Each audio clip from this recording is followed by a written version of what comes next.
ವೀಕ್ಷಕರೇ, ಭಗವಾನ್ ಶ್ರೀಕೃಷ್ಣ ನಾವು ಪ್ರತಿದಿನ ಬೆಳಗ್ಗೆ ಎದ್ದ ತಕ್ಷಣ ಯಾವುದನ್ನು ಮಾಡಿದರೆ ನಮಗೆ ಅಪಾರ ಧನ ಸಂಪತ್ತು ನಮ್ಮ ಮನೆಗೆ ಬರುತ್ತೆ ಮತ್ತು ಜೀವನದಲ್ಲಿ ಅಂದುಕೊಂಡ ಕೆಲಸ ಕಾರ್ಯಗಳು ನೆರವೇರಲು ಪ್ರಾರಂಭವಾಗುತ್ತೆ ಎನ್ನುವುದನ್ನು ಅರ್ಜುನನಿಗೆ ಭಗವದ್ಗೀತೆಯಲ್ಲಿ ತಿಳಿಸಿದ್ದಾನೆ. ಭಗವಾನ್ ಶ್ರೀಕೃಷ್ಣ ಹೇಳಿದ ಈ ರಹಸ್ಯವನ್ನು ತಿಳಿದರೆ ನೀವು ಕೂಡ ಜೀವನದಲ್ಲಿ ಅಪಾರವಾದ ಧನ ಸಂಪತ್ತನ್ನು ಪಡೆದುಕೊಂಡು ಶ್ರೀಮಂತಿಕೆಯನ್ನು ಗಳಿಸಬಹುದು ಮತ್ತು ಜೀವನದಲ್ಲಿ ಅಂದುಕೊಂಡ ಕಾರ್ಯದಲ್ಲಿ ಯಶಸ್ಸು ಸಿಗುತ್ತೆ. ಅದೇ ರೀತಿ ಶ್ರೀಕೃಷ್ಣ ಅರ್ಜುನನಿಗೆ ಯಾವ ತಪ್ಪನ್ನು ಮುಂಜಾನೆ ಮಾಡಬಾರದು ಎನ್ನುವುದನ್ನು ಕೂಡ ತಿಳಿಸಿದ್ದಾನೆ. ಈ ತಪ್ಪುಗಳನ್ನು ಮಾಡಿದರೆ ಇಡೀ ಕುಟುಂಬವೇ ನಾಶವಾಗಿ ಹೋಗುತ್ತೆ ಎನ್ನುವ ಸೂಚನೆಯನ್ನು ಕೂಡ ತಿಳಿಸಿದ್ದಾನೆ. ಹಾಗಾಗಿ ಸುಖಮಯ ಜೀವನವನ್ನು ಬಯಸುವವರು ಯಾವತ್ತೂ ಈ ತಪ್ಪನ್ನು ಮುಂಜಾನೆ ಮಾಡಬಾರದು. ಪ್ರತಿಯೊಬ್ಬರೂ ವಿಡಿಯೋವನ್ನು ಕೊನೆ ತನಕ ನೋಡಿ, ಯಾರೂ ಕೂಡ ಸ್ಕಿಪ್ ಮಾಡಬೇಡಿ. ಕಮೆಂಟ್ ಬಾಕ್ಸ್ನಲ್ಲಿ ಶ್ರೀಕೃಷ್ಣ ದೇವರನ್ನು ಪ್ರಾರ್ಥನೆ ಮಾಡಿಕೊಳ್ಳುತ್ತಾ ಓಂ ನಮೋ ಭಗವತೆ ವಾಸುದೇವಾಯ ಅಂತ ಪ್ರತಿಯೊಬ್ಬರು ಕಮೆಂಟ್ ಬಾಕ್ಸಲ್ಲಿ ಕಮೆಂಟ್ ಮಾಡಿ. ಸ್ವಯಂ ಶ್ರೀಕೃಷ್ಣ ಹೇಳುತ್ತಾರೆ, ನನ್ನ ನಂಬಿದವರ ಯೋಗಕ್ಷೇಮವನ್ನು ಸ್ವಯಂ ನಾನೇ ನೋಡಿಕೊಳ್ಳುತ್ತೇನೆ. ಹಾಗಾಗಿ ಶ್ರೀಕೃಷ್ಣನನ್ನು ಭಕ್ತಿಯಿಂದ ಪ್ರಾರ್ಥನೆ ಮಾಡಿಕೊಂಡು ವಿಡಿಯೋವನ್ನು ಲೈಕ್ ಮಾಡಿ. ಮೊದಲ ಬಾರಿ ನೋಡ್ತಾ ಇದ್ದರೆ ಸಬ್ಸ್ಕ್ರೈಬ್ ಮಾಡೋದನ್ನು ಮರಿಬೇಡಿ. ಶ್ರೀಕೃಷ್ಣನನ್ನು ಸ್ಮರಿಸಿದರೆ ಸಾಕು, ನಿಮ್ಮ ಜೀವನದ ಎಲ್ಲ ಕಷ್ಟ ನೋವು ದುಃಖವನ್ನು ಶ್ರೀಕೃಷ್ಣ ಪರಮಾತ್ಮ ನೋಡಿಕೊಳ್ಳುತ್ತಾನೆ. ಇದನ್ನು ಸ್ವಯಂ ಶ್ರೀಕೃಷ್ಣ ಅರ್ಜುನನಿಗೆ ತಿಳಿಸಿದ್ದಾನೆ. ಈಗ ಭಗವಾನ್ ಶ್ರೀಕೃಷ್ಣ ಅರ್ಜುನನಿಗೆ ನಾವು ಪ್ರತಿನಿತ್ಯ ಮುಂಜಾನೆ ಯಾವ ತಪ್ಪನ್ನು ಮಾಡಬಾರದು ಮತ್ತು ಯಾವ ಕೆಲಸವನ್ನು ಮಾಡಬೇಕು, ಏನನ್ನು ತಿನ್ನಬೇಕು, ಏನು ತಿನ್ನಬಾರದು ಅನ್ನೋದನ್ನು ಕೂಡ ತಿಳಿಸಿಕೊಟ್ಟಿದ್ದಾನೆ. ಹಾಗಾದರೆ ಈ ವಿಡಿಯೋದಲ್ಲಿ ಶ್ರೀಕೃಷ್ಣ ಹೇಳಿದ ಆ ಮಹಾರಹಸ್ಯವನ್ನು ನೋಡೋಣ. ವೀಕ್ಷಕರೇ, ನಾವು ಪ್ರತಿದಿನ ಒಂದಲ್ಲ ಒಂದು ಸಮಸ್ಯೆಯಿಂದ ಬಳಲುತ್ತಿರುತ್ತೇವೆ. ಎಲ್ಲರೂ ಸುಖವಾಗಿದ್ದಾರೆ, ನನಗೆ ಮಾತ್ರ ಯಾಕೆ ಕಷ್ಟ? ಹೀಗೆ ಪ್ರತಿದಿನ ನಾವು ಮನಸ್ಸಿನಲ್ಲಿ ದೇವರಲ್ಲಿ ಕೇಳಿಕೊಳ್ತಾ ಇರ್ತೀವಿ. ಆದರೆ ನಮಗೆ ಗೊತ್ತಿಲ್ಲ, ಇದರ ಹಿಂದೆ ಒಂದು ದೊಡ್ಡ ರಹಸ್ಯ ಇದೆ. ಇದಕ್ಕೆಲ್ಲ ಮುಖ್ಯ ಕಾರಣ ನಾವು ದಿನನಿತ್ಯ ಮಾಡುವ ಕೆಲವೊಂದು ತಪ್ಪುಗಳು. ಹೌದು, ನಮಗೆ ಗೊತ್ತೋ ಗೊತ್ತಿಲ್ಲದೇನೋ ಹಲವಾರು ತಪ್ಪುಗಳನ್ನು ನಾವು ಪ್ರತಿದಿನ ಮಾಡ್ತಾ ಇರ್ತೀವಿ. ಇದರಿಂದ ನಮಗೆ ಈ ರೀತಿಯಂಥ ಸಮಸ್ಯೆಗಳು ಬರುತ್ತೆ. ಅಂದುಕೊಂಡ ಕಾರ್ಯಗಳಲ್ಲಿ ಯಾವುದೂ ಆಗೋದಿಲ್ಲ, ವಿಘ್ನಗಳು ಬರ್ತಾ ಇರುತ್ತೆ.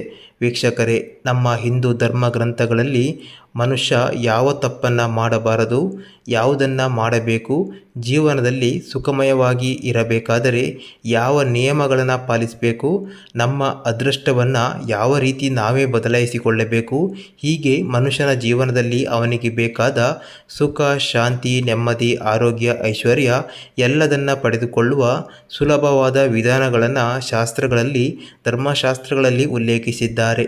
ಇದನ್ನು ನಮ್ಮ ಪೂರ್ವಜರು, ಹಿರಿಯರು ಮೊದಲಿನಿಂದಲೂ ತಿಳಿಸುತ್ತಾ ಬಂದಿದ್ದಾರೆ. ಆದರೆ ಇಂದಿನ ಈ ಮೊಬೈಲ್ ದುನಿಯಾದಲ್ಲಿ ಯುವ ಪೀಳಿಗೆ ಇಂತಹ ವಿಷಯದ ಬಗ್ಗೆ ಗಮನವನ್ನು ಹರಿಸ್ತಾ ಇಲ್ಲ. ಇದೆಲ್ಲ ಕಟ್ಟುಕತೆ, ಮೂಢನಂಬಿಕೆ ಅಂದುಕೊಂಡಿದ್ದಾರೆ. ಆದರೆ ತುಂಬ ಮಂದಿಗೆ ಗೊತ್ತಿಲ್ಲ, ನಾವು ಪ್ರತಿದಿನ ಬೆಳಗ್ಗೆ ಮುಂಜಾನೆ ಮಾಡುವಂತಹ ಮತ್ತು ಸಂಜೆ ಮಾಡುವ ಕೆಲವೊಂದು ತಪ್ಪು ಕೆಲಸಗಳಿಂದ ನಮ್ಮ ಮನೆಗೆ ಮಹಾಲಕ್ಷ್ಮಿ ಬರುವ ಬದಲು ದರಿದ್ರ ಲಕ್ಷ್ಮಿ ಬರ್ತಾ ಇದ್ದಾಳೆ. ಇದರಿಂದ ನಾವು ಮಾಡುವಂಥ ಉದ್ಯೋಗ ಕ್ಷೇತ್ರದಲ್ಲಿ, ವ್ಯವಹಾರದಲ್ಲಿ, ಬಿಸ್ನೆಸ್ನಲ್ಲಿ ಕಷ್ಟಗಳು ಪ್ರಾರಂಭವಾಗಿ ಖರ್ಚು ಜಾಸ್ತಿ ಆಗ್ತಾ ಇದೆ, ಸಂಪಾದನೆ ಕಡಿಮೆ ಆಗ್ತಾ ಇದೆ. ಕೂಡಿಟ್ಟ ಹಣ ಕೆಲವೊಮ್ಮೆ ಅಚಾನಕ್ಕಾಗಿ ಬರುವ ಸಮಸ್ಯೆಗಳಿಂದ, ಆರೋಗ್ಯ ಸಮಸ್ಯೆಗಳಿಂದ ಖಾಲಿಯಾಗುತ್ತಿದೆ. ಹಾಗಾಗಿ ಮುಂಜಾನೆ ಮಾಡುವ ಕೆಲವೊಂದು ತಪ್ಪುಗಳಿಂದ ನಮ್ಮ ದರಿದ್ರತೆ ಬರ್ತಾ ಇದೆ. ಹಾಗಾಗಿ ನಾವು ಮುಂಜಾನೆ ಯಾವ ತಪ್ಪನ್ನು ಮಾಡಲೇಬಾರದು ಎನ್ನುವುದನ್ನು ಶ್ರೀಕೃಷ್ಣ ಹೇಳಿದ್ದಾರೆ, ನೋಡೋಣ. ಅದರ ಜೊತೆಗೆ ಮುಂಜಾನೆ ಎದ್ದು ಯಾವ ವಸ್ತುವನ್ನು ತಿನ್ನಬಾರದು ಮತ್ತು ಯಾವ ವಸ್ತುವನ್ನು ತಿನ್ನಬೇಕು ಎನ್ನುವುದನ್ನು ಕೂಡ ಶ್ರೀಕೃಷ್ಣ ಪರಮಾತ್ಮ ಹೇಳಿದ್ದಾರೆ. ಹೌದು, ಬೆಳಗ್ಗೆ ಯಾವ ವಸ್ತುಗಳನ್ನು ತಿನ್ನುವ ಮೂಲಕ ಅಪಾರ ಧನ ಸಂಪತ್ತನ್ನು ಪಡೆದುಕೊಳ್ಳಬಹುದು, ಅದನ್ನು ಕೂಡ ತಿಳಿದುಕೊಳ್ಳೋಣ. ಮೊದಲನೇದಾಗಿ, ನೀವಿನ್ನೂ ಲೈಕ್ ಮಾಡಿಲ್ಲ ಅಂದರೆ ಪ್ರತಿಯೊಬ್ಬರೂ ಲೈಕ್ ಮಾಡಿ. ನಿಮ್ಮ ಕುಟುಂಬದವರಿಗೆ, ಸ್ನೇಹಿತರಿಗೆ ಆದಷ್ಟು ಈ ವಿಡಿಯೋವನ್ನು ಶೇರ್ ಮಾಡಿ ತಿಳಿಸಿ. ಮೊದಲ ಬಾರಿ ನೋಡ್ತಿದ್ರೆ ಸಬ್ಸ್ಕ್ರೈಬ್ ಮಾಡೋದನ್ನು ಮರಿಬೇಡಿ. ವೀಕ್ಷಕರೇ, ಶ್ರೀಕೃಷ್ಣ ಹೇಳ್ತಾನೆ, ಈ ತಪ್ಪುಗಳನ್ನು ಅಪ್ಪಿತಪ್ಪಿಯೂ ನಾವು ಬೆಳಗಿನ ಸಂದರ್ಭದಲ್ಲಿ, ಅಂದರೆ ಮುಂಜಾನೆ ಎದ್ದ ತಕ್ಷಣ ಮಾಡಲೇಬಾರದು. ಅಂತಹ ತಪ್ಪುಗಳಲ್ಲಿ ಪ್ರಮುಖವಾದ ತಪ್ಪನ್ನು ನಾವು ಪ್ರತಿದಿನ ಮಾಡ್ತಾ ಇರ್ತೀವಿ. ಅದೇನೆಂದರೆ ಮುಂಜಾನೆ ಎದ್ದ ತಕ್ಷಣ ಕನ್ನಡಿಯನ್ನು ನೋಡೋದು. ಹೌದು, ನಾವು ಪ್ರತಿಯೊಬ್ಬರೂ, ಬಹುತೇಕ ಮಂದಿ ಬೆಳಗ್ಗೆ ಎದ್ದ ತಕ್ಷಣ ಕನ್ನಡಿ ಎದುರು ಹೋಗಿ ನಮ್ಮ ಮುಖವನ್ನು ನಾವು ನೋಡಿಕೊಳ್ತೀವಿ. ಆದರೆ ಇದು ದೊಡ್ಡ ತಪ್ಪು ಎಂದು ಶಾಸ್ತ್ರದಲ್ಲಿ ಕೂಡ ಉಲ್ಲೇಖ ಇದೆ. ನಮ್ಮ ಮುಖವನ್ನು ನಾವು ಬೆಳಗ್ಗೆ ಎದ್ದ ತಕ್ಷಣ ಕನ್ನಡಿಯಲ್ಲಿ ನೋಡೋದ್ರಿಂದ ನಮ್ಮಲ್ಲಿ ದರಿದ್ರತೆ ಆಕರ್ಷಣೆಯಾಗುತ್ತೆ. ಇದನ್ನು ಶ್ರೀಕೃಷ್ಣ ಕೂಡ ಹೇಳ್ತಾರೆ. ಹಾಗಾಗಿ ಬೆಳಗ್ಗೆ ಎದ್ದ ತಕ್ಷಣ ನಮ್ಮ ಮುಖವನ್ನು ತೊಳೆಯದೆ ಯಾವುದೇ ಕಾರಣಕ್ಕೂ ಅಪ್ಪಿತಪ್ಪಿಯೂ ಕನ್ನಡಿಯಲ್ಲಿ ನಮ್ಮ ಮುಖವನ್ನು ನಾವು ನೋಡಿಕೊಳ್ಳಬಾರದು. ಇನ್ನು ಎರಡನೇ ತಪ್ಪು ಇತ್ತೀಚಿನ ದಿನಗಳಲ್ಲಿ ತುಂಬ ಜನ ಮಾಡುವಂಥ ತಪ್ಪಾಗಿದೆ. ಅದೇನಂತ ಹೇಳಿದರೆ, ಬೆಳಗ್ಗೆ ಎದ್ದ ತಕ್ಷಣ ಟೀ ಕಾಫಿ ಕುಡಿಯೋದು ಅಥವಾ ನಾಷ್ಟ ಮಾಡೋದು. ಇದನ್ನು ಟೀ ಕಾಫಿಯನ್ನು ಎಲ್ಲರೂ ಕೂಡ ಬೆಡ್ ಕಾಫಿ ಅಂತ ಬೆಳಗ್ಗೆ ಎದ್ದ ತಕ್ಷಣ ಮುಖ ತೊಳೆಯದೆ ಕುಡಿತಾ ಇದ್ದಾರೆ. ಇದು ದೊಡ್ಡ ತಪ್ಪು ಎಂದು ಶಾಸ್ತ್ರದಲ್ಲಿ ಉಲ್ಲೇಖ ಇದೆ. ಇತ್ತೀಚಿನ ದಿನಗಳಲ್ಲಿ ಹೆಚ್ಚಾಗಿ ಸಿಟಿ ಜೀವನದಲ್ಲಿ ಬೆಳಗ್ಗೆ ಎದ್ದ ತಕ್ಷಣ ಹಲ್ಲುಜ್ಜದೆ ಮುಖ ತೊಳೆಯದೆ ಬೆಡ್ ಕಾಫಿ ಅಂತ ಟೀ ಕಾಫಿಯನ್ನು ಕುಡಿತಾ ಇದ್ದಾರೆ, ನಾಷ್ಟ ಮಾಡ್ತಾ ಇದ್ದಾರೆ. ಆದರೆ ಇದಕ್ಕೆ ಶಾಸ್ತ್ರದಲ್ಲಿ ಕೂಡ ವಿರೋಧ ಇದೆ. ಬೆಳಗ್ಗೆ ಎದ್ದ ತಕ್ಷಣ ಬ್ರಷ್ ಮಾಡಿ ಸ್ನಾನ ಮಾಡಬೇಕು. ಸ್ನಾನ ಮಾಡೋ ತನಕ ಟೀ ಕಾಫಿಯನ್ನು ತಿಂಡಿಯನ್ನು ಸೇವಿಸೋ ಹಾಗಿಲ್ಲ.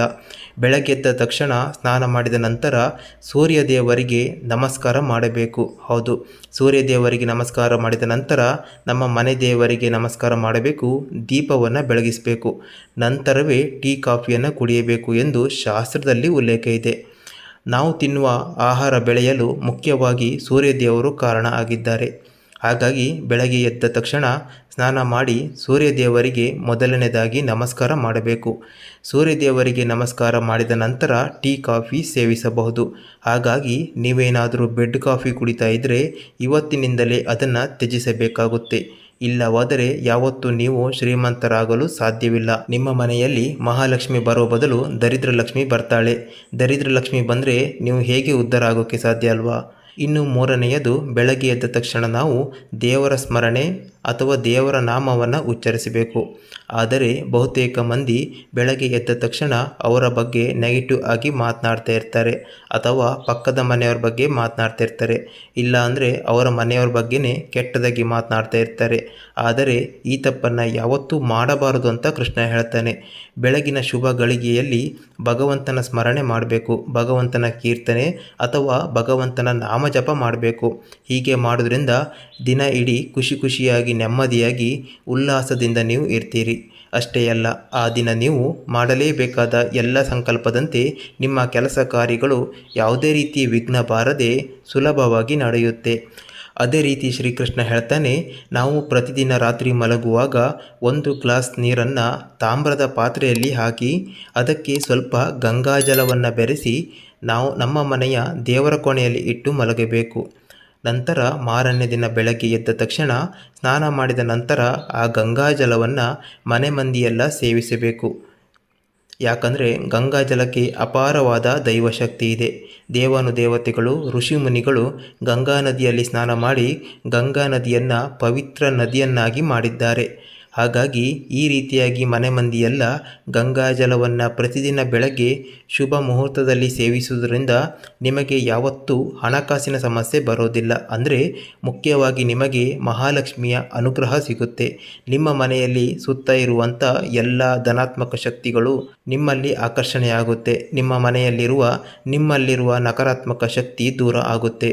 ಜೊತೆಗೆ ಗಂಗಾಜಲವನ್ನು ಪ್ರತಿದಿನ ಸೇವಿಸುವುದರಿಂದ ನಿಮ್ಮಲ್ಲಿರುವ ಅನೇಕ ಜನ್ಮಗಳ ಪಾಪಕರ್ಮಗಳು ಕಡಿಮೆಯಾಗುತ್ತಾ ಬರುತ್ತೆ. ಹೀಗಾಗಿ ನೀವು ಬಯಸಿದಂತಹ ಸುಖಮಯ ಜೀವನ ನಿಮ್ಮದಾಗುತ್ತೆ. ಮುಂಜಾನೆ ಎದ್ದ ತಕ್ಷಣ ನೆಲವನ್ನು ತುಳಿಯುವ ಮೊದಲು ಕೈಯಿಂದ ಭೂತಾಯಿಯನ್ನು ಸ್ಪರ್ಶ ಮಾಡಿ ತಾಯಿಯಲ್ಲಿ ಕ್ಷಮೆಯನ್ನು ಕೇಳಿ ಪ್ರಾರ್ಥನೆ ಮಾಡಿಕೊಂಡು ನೀವು ಪಾದಸ್ಪರ್ಶವನ್ನು ಭೂಮಿಯ ಮೇಲೆ ಮಾಡಬೇಕು. ಅದೇ ರೀತಿಯಾಗಿ ನೇರವಾಗಿ ಕನ್ನಡಿಯನ್ನು ನೋಡದೆ ನಿಮ್ಮ ದೇವರ ಕೋಣೆಯಲ್ಲಿರುವ ನಿಮ್ಮ ಇಷ್ಟ ದೇವರ ಫೋಟೋವನ್ನು ನೋಡಬೇಕು. ಇದರಿಂದ ಮನೆಯಲ್ಲಿರುವ ದರಿದ್ರತೆ ದೂರವಾಗಿ ನಿಮ್ಮ ಅದೃಷ್ಟ ಜಾಸ್ತಿ ಆಗ್ತಾ ಹೋಗುತ್ತೆ. ಮುಖ್ಯವಾಗಿ ಲಕ್ಷ್ಮೀ ಕೃಪೆ ಇದರಿಂದ ನಿಮಗೆ ನಿಮ್ಮ ಮನೆಯಲ್ಲಿ ಎಲ್ಲರಿಗೂ ಕೂಡ ಸಿಗುತ್ತೆ. ಮುಂಜಾನೆ ಎದ್ದ ತಕ್ಷಣ ಸ್ನಾನ ಮಾಡಿ ನಿಮ್ಮ ಇಷ್ಟ ದೇವರಿಗೆ ನಮಸ್ಕಾರ ಮಾಡಿ, ನಿಮ್ಮ ಮನೆಯಲ್ಲಿ ಹಿರಿಯರಿದ್ದರೆ ಅವರಿಗೆ ನಮಸ್ಕಾರ ಮಾಡಬೇಕು. ಹಿರಿಯರಿಲ್ಲದಿದ್ದರೆ ಅವರ ಫೋಟೋಗೆ ನಮಸ್ಕಾರ ಮಾಡಬೇಕು. ಈ ರೀತಿಯಾಗಿ ದಿನವನ್ನು ಪ್ರಾರಂಭಿಸಬೇಕು. ಈಗ ಇಲ್ಲಿ ಮುಖ್ಯವಾಗಿ ಶ್ರೀಕೃಷ್ಣ ಹೇಳ್ತಾನೆ, ಮುಂಜಾನೆ ಸಮಯದಲ್ಲಿ ಈ ವಸ್ತುವನ್ನು ತಿನ್ನಬೇಕು. ಈ ವಸ್ತುವನ್ನು ತಿನ್ನೋದ್ರಿಂದ ನಿಮ್ಮ ಜೀವನ ಬದಲಾಗುತ್ತೆ. ನಿಮ್ಮ ಜೀವನದಲ್ಲಿ ಅದೃಷ್ಟ ಕೂಡಿ ಬರುತ್ತೆ. ಇದು ನಿಮ್ಮ ಯಶಸ್ಸಿಗೆ ಕಾರಣವಾಗುತ್ತೆ.